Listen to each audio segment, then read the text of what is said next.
Hello everyone. कैसे हैं आप सभी? उम्मीद है कि आप सभी काफ़ी अच्छे होंगे। मैं हूं अंज और स्वागत है आपका आपके अपने यूट्यूब चैनल लव बाय अनलिमिट्स पर। आप सुन रहे हैं कहानी दी अनवांटेड मैरिज। तो लास्ट पार्ट में आपने देखा कि लिया और रूही ने अपने मोमेंट शेयर किए थे और काफ़ी सारा पानी भी बचाया था इन दोनों ने। आप लोगों ने तो सुन ही लिया होगा क्योंकि मैं काफ़ी लेट हूँ।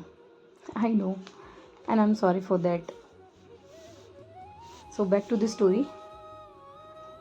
अपनी हिकीस को अपने मेकअप से छुपाते हुए रूही और लिया दोनों ही रेडी होकर ये लोग पहुँचते हैं नीचे।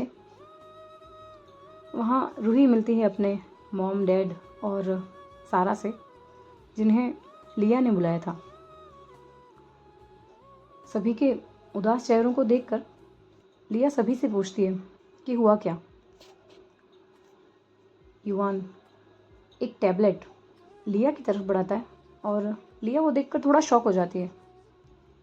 तो बस यहीं तक था ये लास्ट एपिसोड। चलिए चलते हैं आगे। लिया उस टैबलेट में न्यूज़ देखकर शॉक हो जाती है। उसकी आंखों से आंसू गिरने लगते हैं। उसके हाथ से वो टैब नीचे गिरने ही वाला था।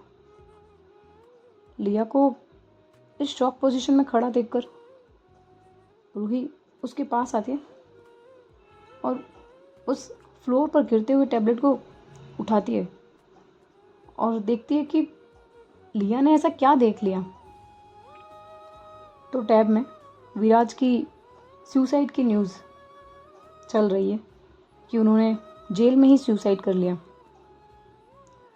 घर के सभी लोग ऑलरेडी इस न्यूज़ को देख चुके थे।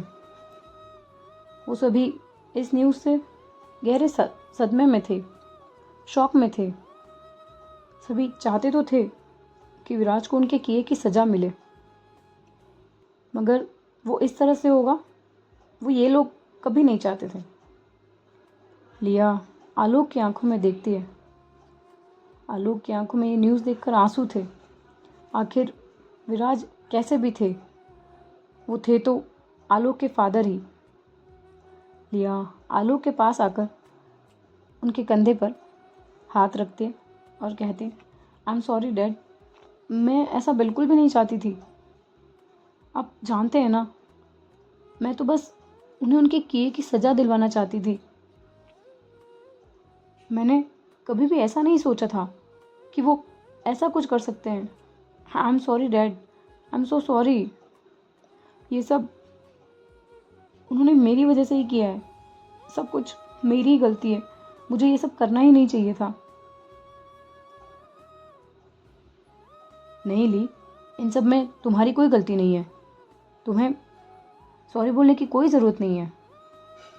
ये तो उनके कर्मों की सज़ा है जो उन्हें मिली है, और ये सब वो डिज़र्व करते थे। ये तो अच्छा हुआ कि उन्होंने इस गिल्ट का एहसास पाकर खुद ही अपनी जान दे दी। तुमने इन सब में कुछ नहीं किया है। आलोक अपनी चेयर से उठकर लिया को ये सब कहकर उसे हक करके रोने लगते हैं। और कुछ सेकंड्स ये बाप बेटी इस हक को ऐसे ही कंटिन्यू रखने के बाद आलोक लिया को थोड़ा दूर करते हैं और सभी से कहते हैं, आप सभी रेडी हो जाइए, हमें पुलिस स्टेशन जाना है डैड की बॉडी को लेने। रूही, लिया, आभा और युवान कुछ ही देर में रेडी हो जाते हैं और ये लोग निकल जाते हैं पुलिस स्टेशन के लिए। और वहाँ इनका सामना होता है बहुत सारी मीडिया से। जैसे ही ये लोग वहाँ पहुँचते हैं और मीडिया के सभी लोग इन चारों को घेर कर खड़े हो जाते हैं। इन लोगों से एक पर एक सवाल करने लगते हैं। वहाँ कमिश्नर इन चारों को उस भीड़ से बचते बचाते उन्हें अंदर लाते और कमिश्नर उन्हें विराज की बॉडी को सुपुर्द करते हैं और साथ ही एक पेन ड्राइव और विराज का कुछ सामान वो लिया को देते हैं। आलोक मोर्चरी में जाकर विराज की बॉडी देख भी नहीं रहे थे।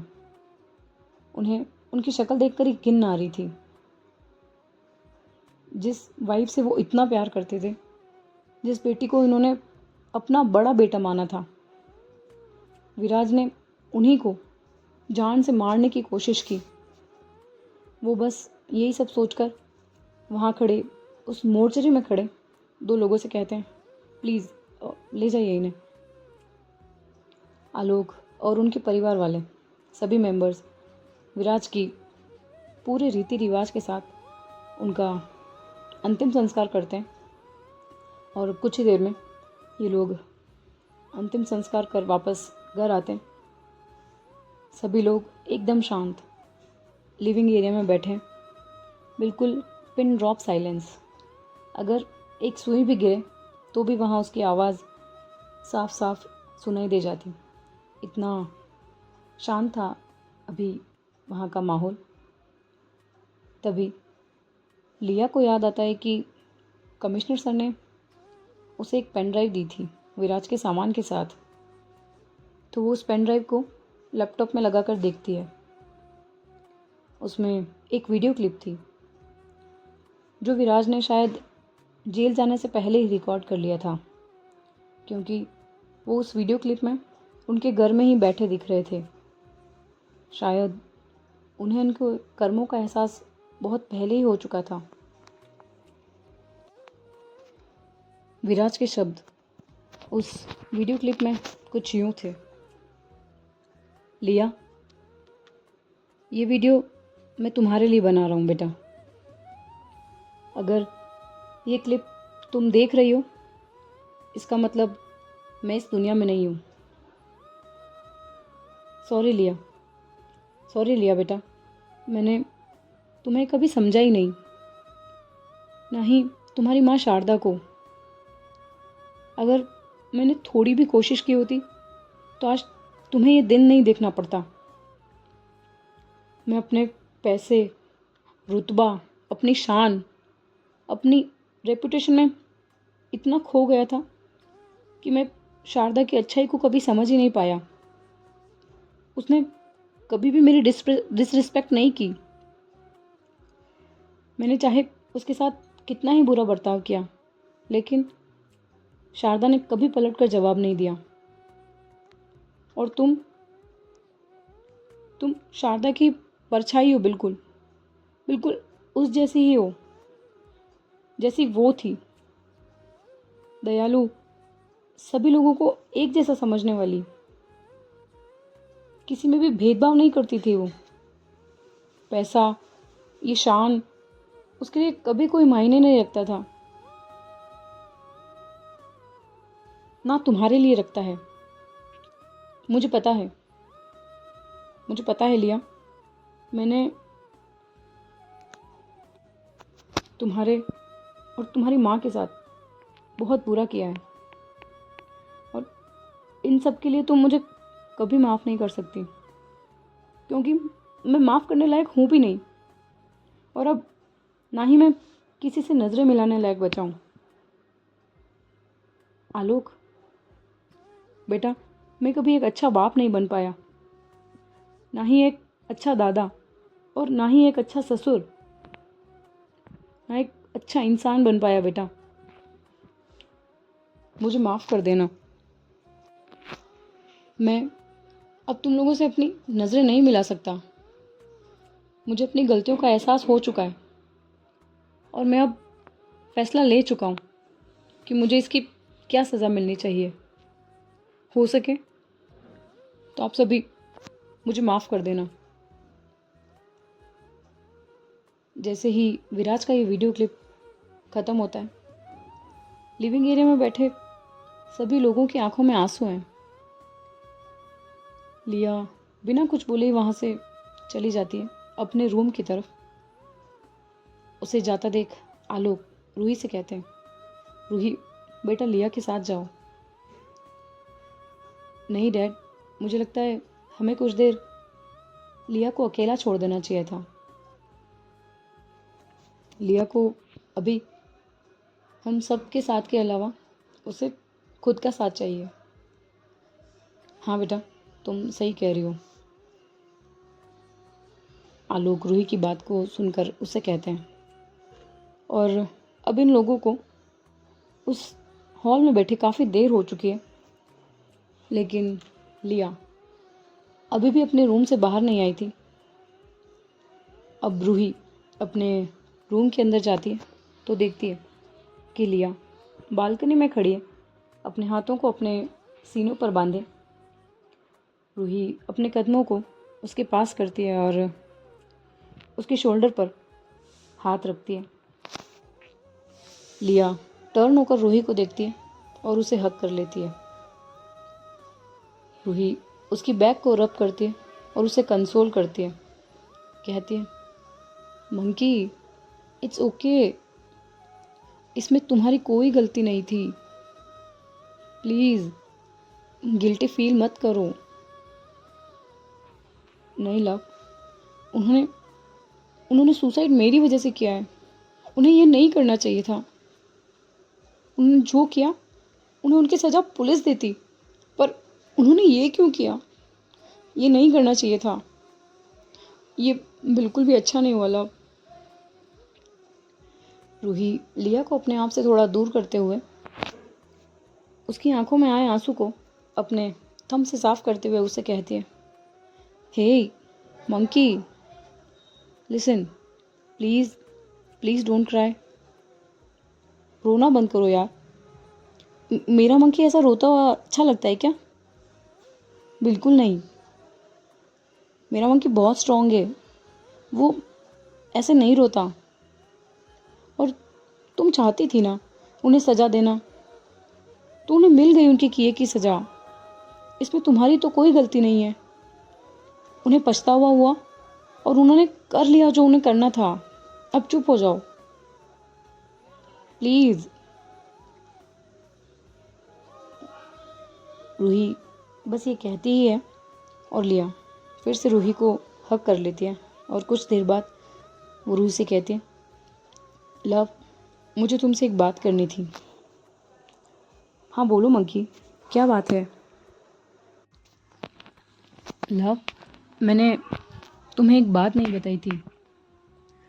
जिस पर्सन ने मॉम और हमारा एक्सीडेंट करवाया था, जिसे मिस्टर मल्होत्रा हर साल एक अमाउंट भेजते थे, वो पर्सन को मैंने पकड़ लिया था और वो पर्सन मेरे पास है। मुझे मिल गया है वो पर्सन। रूही थोड़ा शॉकिंग वॉइस में लिया से कहती है, व्हाट? तुम उससे मिली क्या?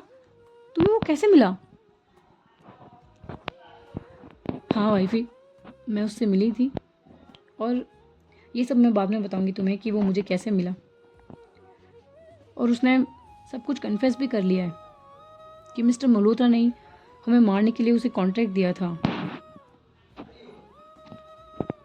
अच्छा ठीक है मंकी, इसमें इतना सोचना क्या?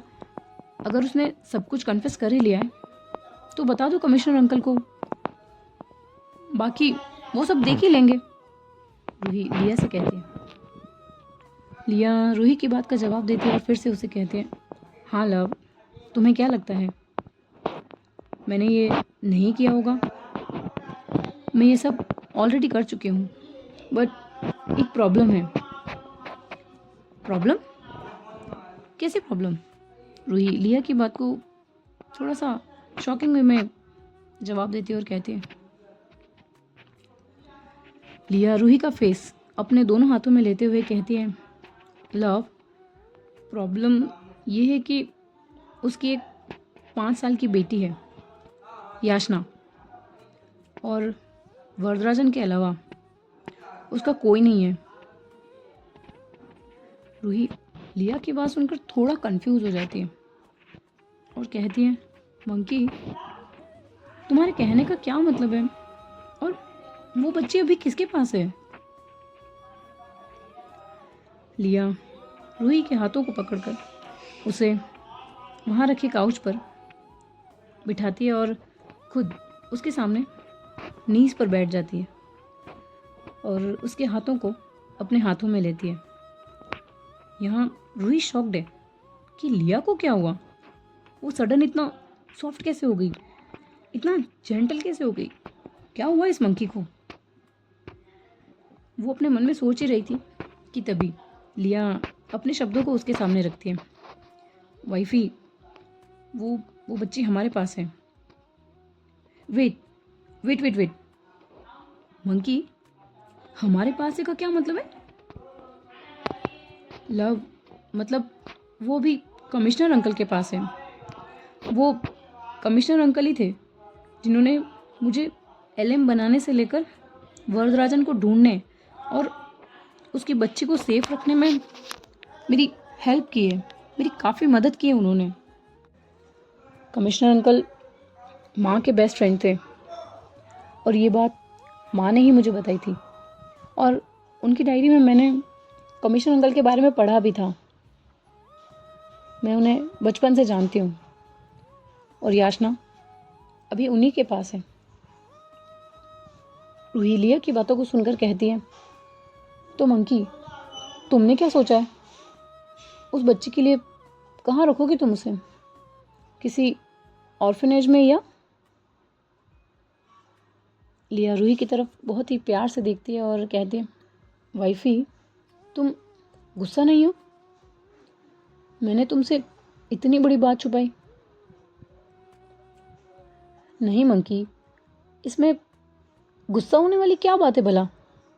अगर तुमने इतना कुछ किया है तो कुछ ना कुछ सोच कर ही किया होगा। और वैसे भी मेरा मंकी कभी गलत नहीं कर सकता किसी के भी साथ। I know my monkey very well. ये सब छोड़ो, तुम मुझे ये बताओ, तुमने उस बच्ची के बारे में क्या सोचा है? लव, मैं उसे ऐसे नहीं छोड़ सकती। वरदराजन ने बहुत सारे लोगों के साथ गलत किया है और उसके काफ़ी सारे दुश्मन हैं। वो लोग कैसे न कैसे करके पता लगा ही लेंगे कि याचना कहाँ है, इसलिए मैं उसे ऐसे नहीं छोड़ सकती कहीं भी। और लव, मुझे तुमसे इसी बारे में बात करनी थी। वाइफी, क्या हम याचना को अडॉप्ट कर सकते हैं एज आवर चाइल्ड? रूही जैसे ही लिया कि ये अडॉप्शन वाली बात सुनती है तो वो सोफे से उठकर खड़ी हो जाती है। मंकी, तुम ये क्या कह रही हो? हम आई I मीन हम उसे अडॉप्ट कर लें? आई मीन हमारा बेबी, ये जानते हुए भी कि उसी के डैड ने शारदा माँ को मारा, हमारा एक्सीडेंट करवाया, इतना सब कुछ किया उसने, फिर भी तुम उसी की बेटी को अडॉप्ट करने का सोच रही हो? लिया रूही को शॉकिंग वे में खड़ा देखकर थोड़ा सा नर्वस हो जाती है और उसके सामने आते हुए कहती है, लव, तो क्या हुआ? उसमें इस बच्चे की तो कोई गलती नहीं है ना। वो इन सारी बातों से एकदम अनजान है। उसे वरदराजन के कामों के बारे में कुछ भी नहीं पता। वरदराजन ने इन सब से उसे दूर रखा है और मुझे नहीं लगता कि उसके डैड के किए की सज़ा उसे मिलनी चाहिए। इसमें उसका तो कोई दोष नहीं है ना, उसकी क्या गलती है इसमें? हाँ मंकी, वो तो है, बट एक बार सोचो, फैमिली क्या बोलेंगे हम फैमिली वालों को? लव, फैमिली वालों को मैं देख लूँगी, बस मुझे तुम्हारे ओपिनियन से मतलब है। तुम क्या सोचती हो, तुम क्या चाहती हो? रूही लिया के फेस को अपने हाथों में लेती है और बहुत ही प्यार से उसकी आंखों में देखते हुए कहती है, मंकी, ठीक है, अगर तुमने उसे अडॉप्ट करने के बारे में सोच ही लिया है तो मुझे कोई प्रॉब्लम नहीं है, हम उसे अडॉप्ट कर लेंगे। वो हमारी बेटी होगी, हमारी। लिया रूही की बातों को सुनकर थोड़ा शॉक्ड हो जाती है और कहती है, सच में? लव, तुम सच कह रही हो? हम उसे अडॉप्ट कर लें? तुम्हें कोई प्रॉब्लम नहीं है? पक्का ना लव? लव, अगर तुम चाहो तो तुम थोड़ा और सोच लो इस बारे में, फिर ही हम किसी डिसीजन पर पहुंचेंगे। तुम्हारे यस और नो के बिना कोई भी फैसला नहीं होगा। तुम इस बारे में और सोच लो, कोई जल्दबाजी नहीं है। याचना कमिश्नर अंकल के पास अभी सेफ है, हम कुछ दिन और निकाल सकते हैं। रूही लिया से कहती है, नहीं मंकी, मुझे और कुछ नहीं सोचना। जिसमें तुम खुश हो, मैं भी उसी में खुश हूँ। तुम्हारी खुशी में ही मेरी खुशी है। और वैसे भी इन फ्यूचर मैं इस बारे में तुमसे बात करने का सोच ही रही थी, बट ये सब इतना कुछ हो रहा है हमारी लाइफ में, तो मैं इस बारे में बात कर ही नहीं पाई तुमसे। पक्का लव, तुम ठीक हो ना? तुम एक्सेप्ट कर लोगी ना उसे? हाँ मंकी। लिया रूही की बात को सुनकर बहुत खुश हो जाती है और उसे अपनी गोद में उठा लेती है और कहती है, thank you so much monkey. लिया रूही की ये बात सुनकर उसे अपनी गोद में उठाकर उस कमरे में गोल गोल घुमाने लगती है और कहती है, thank you so much love, thank you. तो गाइस, आज के इस कहानी के इस भाग को यहीं तक रखते हैं। देखते हैं कि आगे इनकी कहानी में क्या होने वाला है, और जब ये अपनी फैमिली से इस बारे में शेयर करेंगे तो उन लोगों का क्या एक्सप्रेशंस रहेगा। जानने के लिए बने रहिए मेरे साथ। कहानी कैसी लग रही है कमेंट्स में ज़रूर बताइएगा। कोई भी इम्प्रूवमेंट्स, कोई भी सजेशंस अगर आप देना चाहते हैं तो प्लीज़ वेलकम है आप सभी का। मिलूंगी मैं आपसे कहानी के अगले भाग में। तब तक के लिए खुश रहिए, अपने अपनों के साथ रहिए, लाइफ को एंजॉय कीजिए। एक ही लाइफ है, बार बार नहीं मिलती। Bye bye, take care, thank you.